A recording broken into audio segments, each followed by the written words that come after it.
Excellence, en Conseil des ministres, la décision de réformer la loi agraire et foncière, le statut des chefs coutumiers et traditionnels avait été adopté. Quelles sont les motivations? La réforme agraire était nécessaire. Vous savez combien de conflits sont nés dans cette question des terres? Il y a des villages qui se sont machetés, des familles se sont divisées à cause de la question des terres. Il faut que l'État prenne ses responsabilités. Mais si vous hésitez, parce que vous avez peur de déclarer ça, que des gens vont se sentir frustrés ou pas, c'est pourquoi la révolution est la bienvenue. Il faut décider à un moment donné d'arrêter tout ça. Il y avait combien de promoteurs immobiliers au Burkina en 2010? Je ne pense pas, ça ne vaut pas une vingtaine. Subitement, en 2015, on en a plus de 200. Ils ont payé les terres partout, ils partitionnent, ils vendent, ils revendent, ils ont pillé les terres et c'est dangereux. Actuellement, nous avons une application CICAD qu'on vient de lancer, on est en train de réenregistrer, mais ce qui se passe est terrible. Même les parcelles dans les villes, les gens vendent et revendent à plusieurs personnes parce que ce n'était pas digitalisé. C'est un gros registre. Vous pensez que quelqu'un peut fouiller les registres, voici le numéro de la parcelle appartient à telle personne, donc toi tu es allé acheter, c'est pas... Donc il y a beaucoup de doublons et ça crée des conflits. Et pendant que ces politiciens-là faisaient ça, ils sont là dans des conférences, des trucs, que cohésion sociale. Vous ne pouvez pas faire de cohésion sociale en divisant les gens sur la terre. Voilà pourquoi on a décidé de prendre nos responsabilités, d'arrêter ce massacre-là.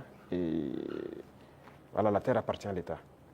Et désormais, on fera tout pour équilibrer au maximum la situation et que les gens ne se sentent pas lésés. Pour la chefferie coutumière, c'est pareil. Cette loi est là il y a longtemps. Il y a très longtemps, selon ce qu'on m'a dit, mais personne ne veut.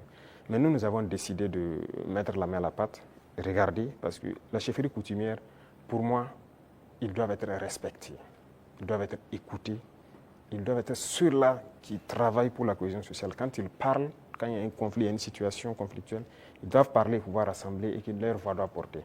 Donc il y a un certain nombre de privilèges, si je peux dire, qu'on a mis autour, des symboles dans la nation qu'on a mis autour pour que les gens les respectent. Qu'on le veuille ou pas, on les respecte et qu'eux-mêmes, ils imposent le respect. Parce que dernièrement, les politiciens les avaient détournés. Beaucoup, aujourd'hui, regrettaient avoir marché aux côtés des politiciens. Il y a des villages où les gens sont divisés, les gens ne respectent plus les chefs. Mais avec cette loi, en tout cas, qu'on a amenée à la LT, nous avons essayé d'élaguer beaucoup de choses pour que leur respect dans la société puisse être réinstauré. Et ça, c'est très important. Excellence, la lutte contre le terrorisme affecte notre tissu social avec des soupçons d'exaction communautaire. Le vivre ensemble est menacé par endroits. Comment amener les Burkinabés à renouer avec les valeurs cardinales telles que la solidarité, le civisme et la cohésion sociale? Je pense que ces valeurs sont en train de revenir toutes seules. Au contraire, la guerre a forgé aussi à ce que les gens comprennent beaucoup de choses et les gens commencent plus à s'unir. Vous savez, les inégalités sociales créent plus de problèmes de cohésion sociale que le terrorisme. Il y avait trop d'inégalités sociales. Je disais à certains, écoutez, vous avez mangé à votre faim, vous allez vous asseoir comment avec elle qui n'a rien mangé pour parler de cohésion sociale? Ce n'est pas possible. C'est la même situation que je vous ai pris tout de suite. Il faut essayer au maximum de mettre les gens à un certain niveau. Tant qu'il y a la richesse, que ce soit bien réparti. Ça, c'est le premier pas. Les cas d'exaction et tout ce qu'il y a, il faut faire attention. Il y a beaucoup de gens qui ont donné des allégations. C'est dernièrement, quand on a vu le cas à Solenzo, ils ont sorti des images, parlé. On n'a rien dit, on s'est calmé. Quand ils ont fini de chanter, on a montré les civils qu'ils disaient que les forces ont tués ont été transportés jusqu'à Ouagadougou ici, mis en sécurité.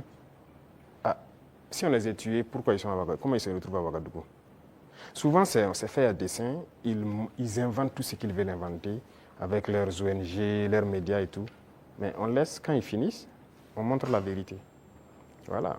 Les terroristes ont pris des civils comme boucliers humains, certes, mais les forces ont pu faire la distinction. Et après le combat, ils ont rassemblé les civils à Solenzo. On a dépêché les moyens nécessaires pour les transporter, venir. Et ils ont été présentés devant tout le monde. Ce sont des centaines de civils. Ils ont témoigné. Donc, il faut qu'on fasse attention aux récits de certaines personnes qui veulent juste développer des thèses et leur objectif, c'est de nous diviser. Mais nous, on ne doit pas tomber dans ce piège-là. Voilà.